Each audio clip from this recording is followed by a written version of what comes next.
Let's chit chat about my over 50 outfit of the day. My dress is by Tyler Bow. It's several years old, and I purchased this from Quarter Century in Laurel, Mississippi. When I put this on today, I put on a black belt with it, and it just chopped me right in half. And it didn't do a dadgum thing for me, and it didn't do anything for this dress. And because the waistband, sorry, I have my Invisalign in, and I have a love-hate relationship with these things. Thought I was going to get them off last week. I have to wear 3 more trays, so I'm going to be in it for 1 more month. But anyway, the waistband of this dress, which is elastic, this dress goes over my head, is a contrasting fabric, contrasting pattern. So I decided just to leave it as is because it has kind of a belt look and it doesn't distract from the dress. The other one just, I don't know. I'm short, I'm only 5'4", and when I looked at it, I just thought something's not right, something's not right. So I changed my shoes and I took the belt off. First of all, I want to tell you about my necklace. Let's zoom in so you can see my necklace. I've never worn this here before. It is approximately 100 years old. It is a very vintage Stella and Dot piece. Love it, with this corded and rope design, kind of African, I think, looking to me.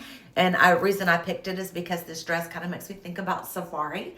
Not that I would wear this dress on a safari, but kind of the animal print in it just made me think of an African necklace. So I chose this, and I'm doing another Aramish stack. Do you still have your old Aramish bracelets? We don't care that they're not in style anymore. We love them. So that's what I'm wearing today. And I've got my waxing poetic ring that Jennifer gave me. Shout out to Jennifer. I love this. I think about you all the time, but especially when I wear this.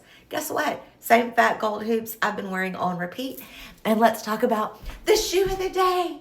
The shoe of the day is a wedge sandal from Diane von Furstenberg.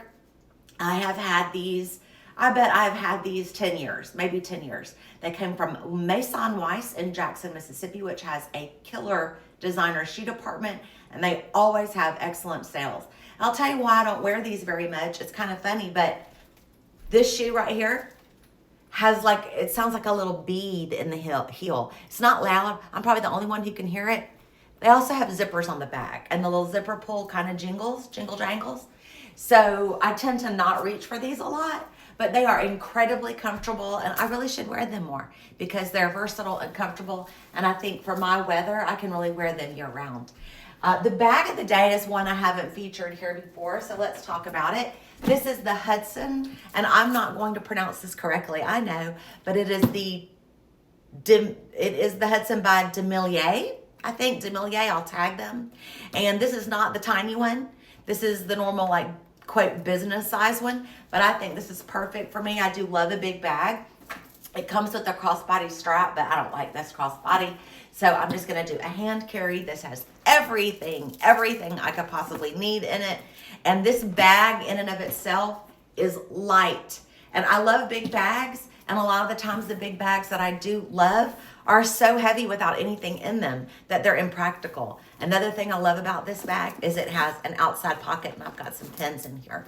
So I love this bag, and I'll probably, depending on what I'm wearing, I probably will keep this out as my go-to for quite a while, because once I find a bag that I like, I tend to stick with it, and unless I'm taking a teeny tiny bag in. Want to remind you about the clipper. Okay, this is for when you're at a desk, which I will be during book club, and I don't put my bags on the floor.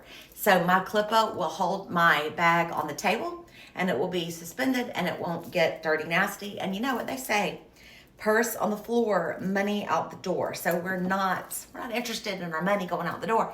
So this will be on my clipper. I want to tell you about one of my favorite things of the day.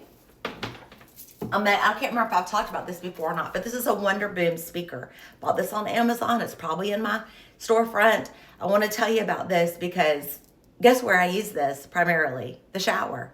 I do. Oh, I love to listen to books. I have, again, I think that maybe listening to Audible is why I don't like books occasionally. However, the book that I'm listening to for book club today is called The Correspondent. And I think I would have liked it also if I was reading it on paper, but I am listening to this. It's so far a very light read. I have an hour and a half left. I am listening at 2.25 speed. I don't know how much time would be left if I was just at 1, a lot more, but at least 2.5 more hours, right? But I love the Wonder Boom speaker because the sound is amazing. It really does fill the room with sound. And because it's waterproof, I can take this anywhere. So I'll be playing the book in the bathroom or music, and I'll just take this into the shower with me, and I can listen to my book or I can listen to music in the shower. And I have two of these, so I always have one plugged in, and then I have the one that I'm taking all around, and I throw this in my beach bag and take it to the beach, and I don't have to worry about sand or water getting in this. This also makes a great gift. I think these are about $99.